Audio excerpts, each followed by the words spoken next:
Hello students, क्या हाल चाल है आप लोगों के। उम्मीद कर रहा हूँ कि आपकी तैयारी अच्छी चल रही होगी और अब नज़दीक है आपका 12th मैथ्स बोर्ड एग्ज़ाम।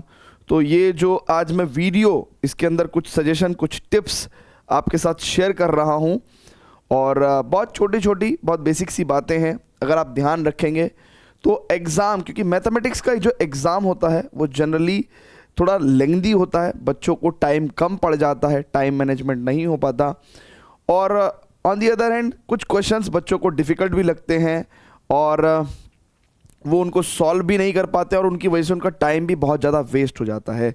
तो आज मैं इस पर्टिकुलर वीडियो में ऐसे थोड़े बेसिक जो टिप्स हैं, सजेशंस हैं, वो आपको दूंगा। आपको बताऊंगा कि पेपर आपको कैसे अटैम्प्ट करना चाहिए सो दैट आप टाइम भी मैनेज कर सकें और आप अच्छे मार्क्स स्कोर कर सकें। तो आइए स्टूडेंट्स, बात करते हैं, स्टार्ट करते हैं वीडियो को। तो देखिए, सबसे पहले तो जो आपको क्वेश्चन को रीड करने का टाइम मिलता है ना, क्वेश्चन पेपर आपको रीड करने का टाइम मिलता है, तो हमारी एक टेंडेंसी होती है कि एकदम से हम लोग इंस्टेंट रिएक्ट करते हैं कि क्वेश्चन हमने देखा, हमें यार ये नहीं आ रहा है, ये पहले करा हुआ नहीं है, तो हम लोग डिसअपॉइंट हो जाते हैं। हालांकि हम लोग उन क्वेश्चंस को देख के खुश नहीं होते हैं जो हमें आते हैं, बल्कि जो क्वेश्चंस हमें नहीं आते हैं उन्हें देख के हम परेशान हो जाते हैं और एक जो नेगेटिव माइंडसेट है उससे पेपर को स्टार्ट करना it's not a good thing. पहली बात मैं आपको बता दूं कि मैथमेटिक्स में ये आपको एक्सेप्ट कर लेना चाहिए कि बहुत सारे क्वेश्चंस जब हम लोग रीड करते हैं तो उसका पहला स्टेप भी हम लोग मेंटली सॉल्व नहीं कर पाते हैं, बट जैसे ही हम लोग एक दो स्टेप्स उसके लिखते हैं, सॉल्व करते हैं, तो क्वेश्चन सिंप्लीफाई हो जाता है, राइट। तो इसलिए कभी भी डायरेक्टली क्वेश्चन को देख के एकदम से परेशान नहीं होना चाहिए। ये सोचना चाहिए कि यार ये क्वेश्चन कुछ इस रूप में है, कुछ ऐसी फॉर्म में है जो शायद मैं अभी डिकोड नहीं कर पा रहा हूँ, बट इसको मैं अगर हल्का सा एक दो लाइन सॉल्व करूँगा तो शायद ये उस फॉर्म में कन्वर्ट हो जाएगा जिस फॉर्म में मैं इसको इजीली सॉल्व कर सकता हूँ। तो इसलिए don't get disappointed, read with the positivity. जो क्वेश्चंस आपको अच्छे से आते हैं उनके लिए आपको खुश होना चाहिए, जो क्वेश्चन नहीं भी आते हैं उनको लेके परेशान नहीं होना चाहिए। हमेशा ये सोचना चाहिए कि एक दो लाइन अगर सॉल्व करेंगे तो डेफिनेटली ये सॉल्व हो जाएगा, क्योंकि ये उस फॉर्म में पहुंच जाएगा जिस फॉर्म से मैं सॉल्व कर सकता हूं, राइट। तो पॉजिटिव माइंडसेट रखना है आपको। अच्छा, पेपर को जैसे ही आप देखें, राइट, जब आप स्टार्ट करें, ठीक है, तो ये सिर्फ मैथमेटिक्स के पेपर की बात नहीं कर रहा हूं मैं, जनरली आप कॉम्पिटिटिव एग्जाम्स का भी अगर पेपर देते हैं तो यही स्ट्रेटेजी होनी चाहिए। और इनफैक्ट अगर आप देखेंगे कि जैसे आप एनडीए का पेपर देने जाएंगे या कोई भी कॉम्पिटिटिव एग्जाम देने जाएंगे, जेई का पेपर देने जाएंगे, तो फ्रंट पेज पे जो इंस्ट्रक्शन लिखी होती है उसमें बाकायदा ये लिखा भी होता है। चाहे वो कंप्यूटर बेस्ड टेस्ट है तो कंप्यूटर बेस्ड टेस्ट में भी पहले जो इंस्ट्रक्शन लिखी आती हैं, है ना, उसमें भी लिखा होता है कि किसी भी क्वेश्चन पे आप बहुत ज़्यादा टाइम स्पेंड ना करें, राइट। उसका कारण यही है कि भाई जो क्वेश्चंस आपको आते हैं, क्योंकि एग्जामिनर तो हमेशा कुछ क्वेश्चंस बीच बीच में ऐसे दे के रखेगा जिससे कि आपका टाइम वेस्ट हो, और यही तो आपको टेस्ट करना है उसको, है ना, कि आपकी डिसीजन मेकिंग कैसी है। देखिए, जब पढ़ाई होती है, जब पढ़ाई में एग्ज़ाम होता है तो सिर्फ और सिर्फ आपकी नॉलेज चेक नहीं करी जाती, आपका पेशेंस, आपकी डिसीजन मेकिंग, सब कुछ चेक किया जाता है, तब जाके एक बच्चा full out of full score करता है। तो पेपर को आपको मल्टीपल राउंड्स में अटेम्प्ट करना है, मिनिमम 2 राउंड, मैक्सिमम 3 राउंड में आपको अटेम्प्ट करना है। तो पहला राउंड कैसा होना चाहिए, पहले हम लोग पहले राउंड पे बात करते हैं। पहले राउंड में वो सभी क्वेश्चंस जो हमें 100% आते हैं, करा हुआ है, पहले देखा हुआ है, पहले करा हुआ है, अरे ये तो अभी 2 दिन पहले ही किया था, सर ने कराया था, तो पहले राउंड में सभी वो क्वेश्चंस आपको कर लेने चाहिए, क्योंकि उन क्वेश्चंस में आपको कुछ सोचने की ज़रूरत नहीं पड़ती, बस आपको पेन चलाने की ज़रूरत है, आपको फटाफट से पेपर करने की ज़रूरत है। अमूमन मैं आपको बता देता हूं कि किसी भी साल के बोर्ड का पेपर अगर आप उठा के देखेंगे तो आपकी तैयारी के अकॉर्डिंग आपको मिनिमम 60-70% पेपर हमेशा पहले से देखा हुआ होता है, राइट। कुछ 20-30% पेपर ऐसा होता है जो क्वेश्चंस थोड़े से डिफरेंट फॉर्म्स में, डिफरेंट तरीके से आपको रिप्रेजेंट किए जाते हैं सो दैट आपको लगे कि हाँ ये नए क्वेश्चंस हैं, राइट। सो राउंड 1 में आपको जो 100% पेपर आता है, जो पहले आपका करा हुआ है, ऐसे पेपर को आपको अटेम्प्ट करना चाहिए। राउंड 2 में आपको उन क्वेश्चंस को अटेम्प्ट करना चाहिए जब आप सेकंड राउंड पे आ रहे हैं। तो जैसे कुछ क्वेश्चंस ऐसे होते हैं कि अगर करके देखूंगा तो हो जाएगा। एक तो क्वेश्चंस वो हो गए कि यार ये तो मेरा पहले से करा हुआ है, ये मैं कर ही दूंगा, 100% श्योर हूं, उनको राउंड 1 में निपटा दो। राउंड 2 में ऐसे क्वेश्चंस जिनको अगर मैं करके ट्राई करूंगा तो हो जाएगा, राइट। तो ऐसे क्वेश्चंस निपटा लेने चाहिए। बट कुछ क्वेश्चंस ऐसे होते हैं जो विजिबली बहुत डिफिकल्ट हमें लग रहे हैं, उनमें हमारा एटीट्यूड कुछ ऐसा होता है, यार करके देखना पड़ेगा, करूंगा तो शायद हो सकता है सॉल्व। ऐसे क्वेश्चंस को थर्ड राउंड में आपको देखना चाहिए, राइट है। ऐसा करने से आपको क्या फायदा होगा इसके बारे में मैं आपको बताऊंगा in the end of the video. लेकिन आगे चलते हैं। कुछ बच्चे बहुत ज़्यादा टाइम वेस्ट करते हैं। देखिए मैथमेटिक्स का एग्ज़ाम है, लेंथी एग्ज़ाम होता है, बहुत ज़्यादा साज सज्जा करने की नीड नहीं होती है। सिंपल एक ब्लैक पेन, एक blue pen, simple black pen से अपना क्वेश्चन नंबर, या मैं तो कह रहा हूँ कि सिंपल एक ही पेन यूज़ करो, सिर्फ एक ब्लू पेन यूज़ करो, क्वेश्चन नंबर डालो, सॉल्व करो। बहुत ज़्यादा पेन्स यूज़ करने की ज़रूरत नहीं है, राइट। और फ्री हैंड ड्रॉन जो फिगर होती हैं, जैसे AOI की फिगर बनाओगे आप, या कहीं कंटिन्यूटी में फिगर बना रहे हो, या किसी भी पर्टिकुलर क्वेश्चन में अगर फिगर की डिमांड है तो अपना सिंपली हैंड ड्रॉन फिगर होने चाहिए।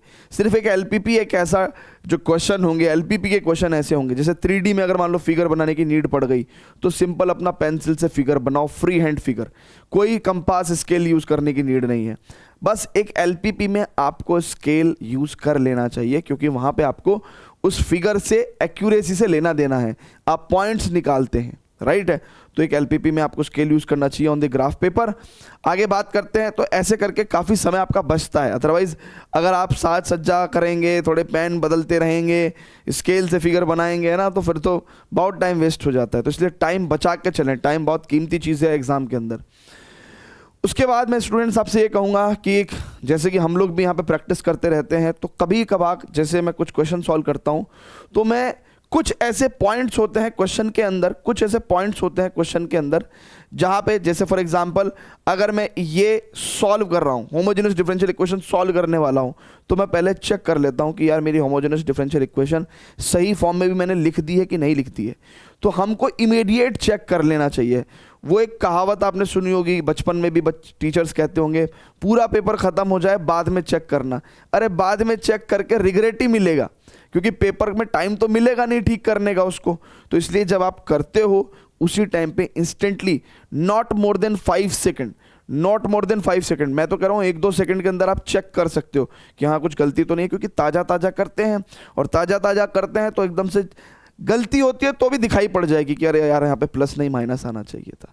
सो एक तो check solution immediately once it will take not more than 5 second. बाद का लफड़ा खत्म करो, बाद में नहीं हो पाता भाई, बाद में कौन जाके उसको डिटेल्ड चेक करेगा, अभी तो ताज़ा ताज़ा है, खटाखट चेक कर देंगे, राइट। एंड लास्ट में बच्चों मैं आपको बताता रहा हूँ कि पेपर में टाइम कैसे मैनेज होगा। ये जो मैंने राउंड 1 राउंड 2 की टेक्निक आपको बताई है ना, राउंड 1 में क्या होता है कि जनरली बच्चे को 60 to 70% पेपर बिल्कुल बेहतरीन तरीके से आता ही है, जो बच्चा प्रिपेयर्ड होता है, राइट है। तो जब राउंड 1 में जब आप पेपर को खटाक से अटेम्प्ट कर देंगे तो ऐसा होता है कि जब सोचने का नीड तो होता नहीं है। देखिए जो पेपर आपको 100% आता है उसमें ज़्यादा सोचने का नीड नहीं है, बस लिखने का नीड है, सॉल्व करने का नीड है। तो हमारी कोशिश ये होती है कि हम लोग फर्स्ट हाफ टाइम में, यानी कि 90 मिनट्स, फर्स्ट 90 मिनट्स में हम लोगों को 60% पेपर, यानी कि समवेयर अराउंड 50 मार्क्स का पेपर हमको अटेम्प्ट कर देना चाहिए, राइट है, क्योंकि उसमें सोचने का नीड नहीं है, बस लिखना है, अपनी कला दिखानी है। फिर उसके बाद क्या होता है बच्चों कि हमारे पास टाइम थोड़ा ज़्यादा रहता है और हमारे पास क्वेश्चंस रिलेटिवली कम होते हैं। 40% पेपर होता है हमारे पास अटेम्प्ट करने का, ये कोशिश होनी चाहिए। इसमें हालांकि थोड़ा प्लस माइनस चलेगा, आप ऐसा भी हो सकता है 90 मिनट्स में 45 मार्क्स का पेपर ही कर पाओ, लेकिन कोशिश ऐसी होनी चाहिए कि यार फर्स्ट 90 मिनट्स में हम लोग तेज़ी से पेपर करके थोड़ा ज़्यादा पेपर करें, सो दैट कि लास्ट 90 मिनट्स में हमारे पास कम क्वेश्चंस हों, ऐसे क्वेश्चंस हों जो हमने कभी करे नहीं हैं, या ऐसे क्वेश्चंस जिसमें हमको थोड़ा बहुत कुछ करके देखना पड़ेगा और हो जाएगा। तो ऐसे क्वेश्चंस में क्या होता है कि जब टाइम ज़्यादा होता है और टाइम का प्रेशर कम होता है, क्योंकि देखिए बच्चों के साथ अक्सर करके क्या होता है कि वो शुरू में टाइम इतना वेस्ट कर देते हैं कि एंड में जो क्वेश्चंस उनको अगर थोड़ा सा ज़्यादा टाइम मिलता और वो अपने दिमाग से सॉल्व कर सकते थे, सिर्फ टाइम की प्रेशर की वजह से भी हल्के हल्के क्वेश्चन भी सॉल्व नहीं हो पाते। तो ये टाइम का प्रेशर आपको पहली सेकंड से, पहले मिनट से अपने ऊपर टाइम का प्रेशर होने नहीं देना है। देखिए मैथमेटिक्स में ऐसा होगा कि किसी ना किसी क्वेश्चन में सॉल्व करते समय आप बीच में अटक जाएंगे या गलत हो जाएगा, तो बिल्कुल भी आपको होपलेस नहीं होना है। दिमाग में ये रखना है कि कोई दिक्कत नहीं है, अगर गलत हो गया है रीअटेम्प्ट कर देंगे, अटक गए उस टाइम पे उसको छोड़ देंगे और आगे बढ़ेंगे। ध्यान रहे first 90 minutes is the time saving half time, है ना। तो फर्स्ट हाफ टाइम में आपको टाइम सेव मोड में चल के थोड़ा फास्ट होके क्वेश्चन पेपर को जो है अपना एक बेहतर शेप दे देना है, अच्छा प्रेजेंटेशन कर देना है। और उसके बाद स्टूडेंट्स लास्ट के जो 90 मिनट्स रहते हैं या जो लास्ट हाफ टाइम रहता है उसमें थोड़ा रिलेटिवली ज़्यादा टाइम रहेगा, प्रेशर भी कम फील होगा, एंड आप जो क्वेश्चन आपको ऐसा लग रहा था कि नहीं हो पाएगा, जब थोड़ी बहुत, जैसे देखा है ना आपने गन्ने का रस कैसे निकलता है ना, पहली बार में भी निकलेगा, दूसरी बार में भी निकलेगा, और जिस टाइम पे हम सोचते हैं कि इस बार तो कोई रस नहीं निकलेगा, तब भी रस निकल जाता है। इसलिए ये हमारा दिमाग है, हम इसको 4 बार दौड़ाएंगे तो 5वीं बार दौड़ाने में भी ये कुछ ना कुछ रस निकाल के दे देता है। तो इसलिए टाइम प्रेशर नहीं होगा तो टफ क्वेश्चन भी हो जाएंगे, एंड उम्मीद करता हूं कि ये टेक्निक्स आपके काम आएंगी और आपका पेपर बहुत अच्छा जाएगा, आप बढ़िया स्कोर करेंगे और अपने परिवार का, अपने माँ बाप का नाम रोशन करेंगे। Thank you very much, love you all and see you very soon in the next session. Bye bye, love you all.